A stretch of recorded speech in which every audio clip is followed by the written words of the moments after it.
Hey guys, get rid of Brian, and today we're finally going to be working on my 1988 Toyota Corolla GTS.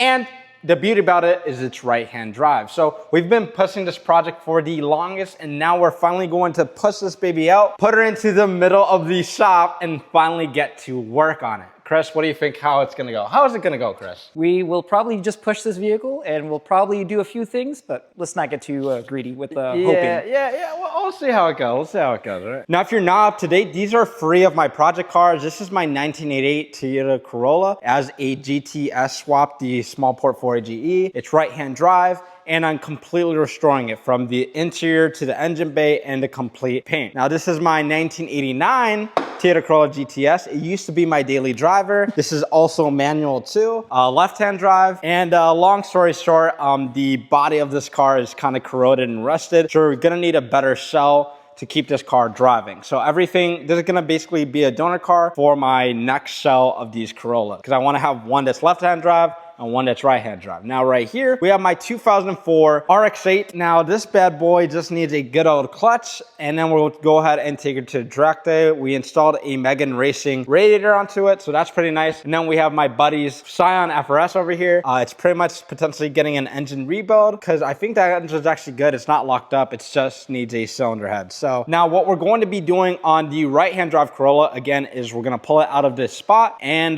me and Chris are gonna put it onto jack stands and get to work on it. So Yay. I'm kidding. It's not gonna be as bad as the Audi. don't say that. All right, so we'll go ahead and get this thing to cushion. This is right-hand drive, so the wheel is on the right side. I don't think I need the key for this one. I don't think it has the lock. Oh God, I got caught by my other Corolla. Let me know when you want me to cut the wheel. Probably cut the wheel, right? All right, now turn it to the right while reversing. Need to do brakes on it, okay. I think you need a new car. Yeah, I'm kidding. that's crazy. See, I told you this diagonal shit works. Yeah, Chris is good at calculating spaces. Quick mops. Oh, just so you guys know, JDM right-hand drive Corollas have folding windows. I mean windows, oh my God. Folding mirrors. Side mirrors. Don't have folding mirrors. I mean, oh my God, I can't even talk. Oh man. Now I say it. I'm not the stuttering one this time. Whatever, shut up. Keep her going. All right, now we can go straight back. I think we could draw this thing out. Okay. Are you sure about that? Make sure it doesn't hit on your side. It's not. Yep, keep going. Okay, right here's fine. Okay. Now we have plenty of space. All right, so now with the Corolla in the proper spot so we can work on it, and while Chris brooms and cleans up the area like the My name is Pepe. Pepe, it's crazy. We're going to go ahead and start working on the Project Corolla. So basically, the game plan is the previous owner kind of messed up the fueling issues, so this car was not staying running. I thought it was because of the fuel pump or fuel pump wiring, but it turns out it's a very rusted fuel pump. And when I mean rusted, I mean very rusted. Let's go ahead and show you. All right, so now this is the super rusted fuel pump. As you can see, very rotted. And if you look into the tank, it's very, a lot of rust particles. So we're gonna have to drop the entire tank, replace it with a brand new tank. We're going to have to run new fuel lines because the previous owner kind of did this ghetto stuff with the fuel lines, so the fuel lines are pretty damn bad. So it's getting new fuel tank, new fuel lines. We're gonna redo this hole in here, and all of this has to be obviously done with the car in the air. So we're gonna put the car into jack stands, get in the air, and then drop the fuel tank. After we do that, we'll go ahead and replace the fuel regulator, and then put everything back together, like the starter and all the small components like the radiator and all that other fun stuff. The main goal right now is just getting the Corolla in the air and dropping the fuel tank. We'll see if we can get it all done. I don't know if in this video, but in general, let's get the car raised up at least. We'll get to it, so let's do it. Now we're gonna go ahead and raise the car up. I'm going to put it into gear. Right now, if you're wondering, Brian, what's going on with your interior? Well, right now, the interior is kind of a bit of a mess because I took it out to redo all the wiring. And now with all the moving stuff, it's just kind of a bit of a mess. Let me put this thing into gear. Oh, it's a short shifter, I forgot. Oh, you know what? I don't remember. Did I disconnect the linkage gears? Let me see. So a bit of a blooper, I forgot. I took out the CV axles on this car, so no matter how much I put it into gear, this car is not gonna be in gear. You can roast me in the comments. All right, so we're just gonna chalk up the front and pray, you know? All right, so we're going to raise the rear of the car. With the chocks on this, guys, you always want to make sure that you're careful, especially because this car is going to roll. If you guys see, I'm going to be raising it in the middle of the subframe right here, which is an ideal spot to raise the car at. Okay, so let's go ahead and do that. Wow. Are you jacking already? That's no comment. I'm keeping it PG for my viewers out there. All right, so now let's gently lower this car down. All right, car is gently lowered down. Now we can raise the front of the car. If you're ever wondering, right-hand drive, left-hand drive, Japanese folding mirrors, USD bullshit crap, left-hand drive. They get the point. Right-hand drive. Okay, sorry. Not running.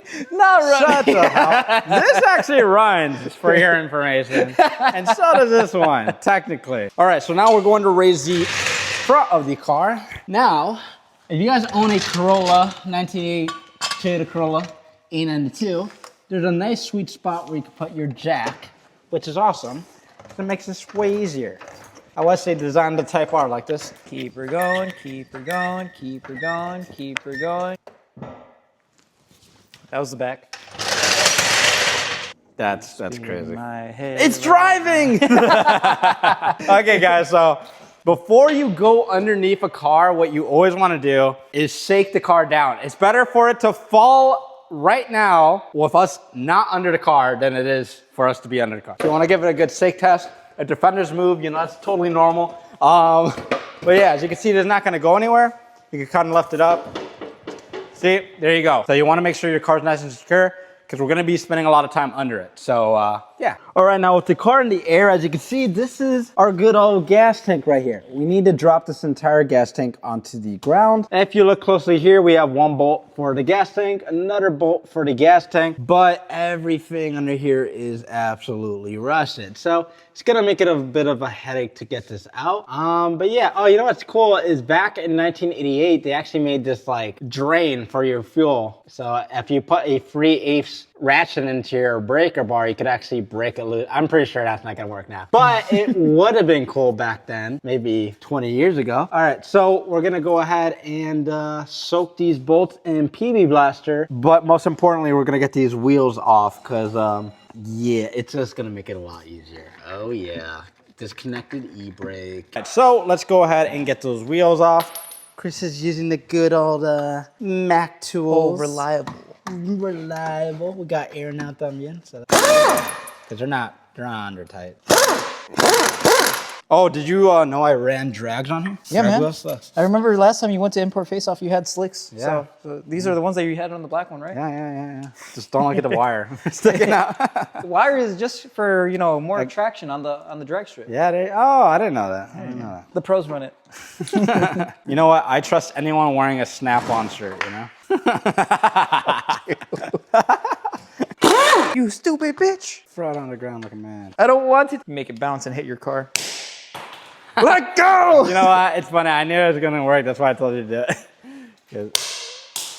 Everyone in the comments like, God, just throw it onto the ground. It'll work. No. I don't want to smack it hard because I'm better methods. Our floor will definitely bounce that shit off. Yeah. I don't want that. No, hit us like a bullet. All right, wheel number 2 off. Pass that bad boy. All right, now we're going to go to the other side. If you guys didn't know, this is 80-foot hose. Damn, that's a lot of hose. Forget about the hose. Put Ben's in the hose. Forget about the hose.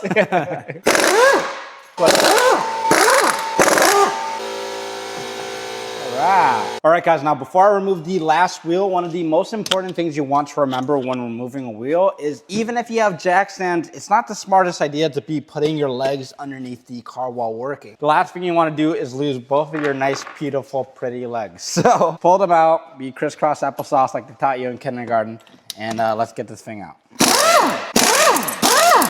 Now, if when you remove this bad boy and it doesn't want to come off, let's say the lug nut is stuck to the socket, what a lot of you can do is throw it onto the ground like it didn't work previously, or you could just thread it onto the stud. And now a lot of times, even if you try to wiggle out, it won't come off. So you can get something like a hammer. You can hit it this way, hit it that way, and eventually it'll socket loose and you'll be able to get it out. This used to be a rotor, by the way. Also, this car used to be rust-free, and it sat for a couple years, and now it's starting to get some holes which is so sad. So we're gonna have to restore this, guys, before we get out to the street, which is not gonna be too bad. At least we're stopping it before it gets bad, because it starts to get really bad right here. It starts disconnecting from the rest of the unibody. So at least we caught it at a good time before it gets really bad, but it's starting to get there. That's for sure. And now this is gonna be a pain in the ass to remove as well, because look at how rusted this bad boy is. It's Cut it off. Kind of crazy. Cut it off. It's crazy. Nah. All right. So with all the wheels off now, we can get the gas tank dropped. Will we do that today? Probably not. But just so you know, we are going to be removing it. Chris is getting a bit carried away over there. Sorry, I saw Momo. We're gonna do the most important thing and blast all of the rusted bolts. Now, a lot of you guys find it controversial. You guys are like, oh my God, PB Blaster doesn't do anything. And I can tell you from working on a lot of rusted cars, penetrating oil is the way to go. So let's go ahead and soak this bolt. There we go. Bolt number 2.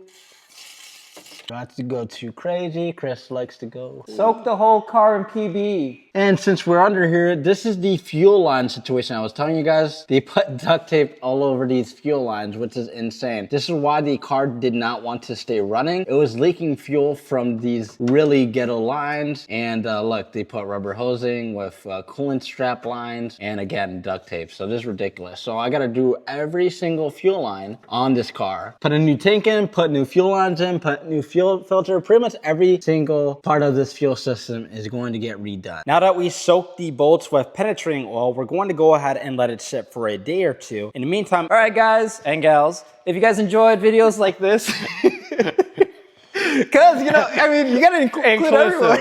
If you enjoyed this video for projects, or if you want to watch more videos on how to repair your car and get better at it, be sure to subscribe to this channel, and we will catch you guys in the next one. As always, hope it helps. hope it helps.